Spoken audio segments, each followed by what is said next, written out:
Good morning. Okay, this is a little simple remedy to a situation that trash compactors have. If you turn it on and you just hear that hum, doesn't mean that it's broke. Simple thing. All you have to do is take this key.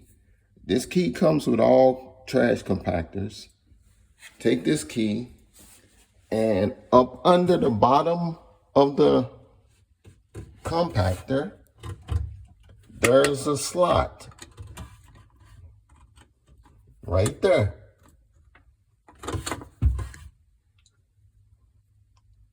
Put it in there, twist it back and forth a couple of times.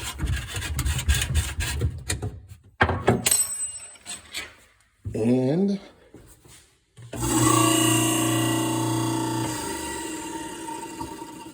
that's it.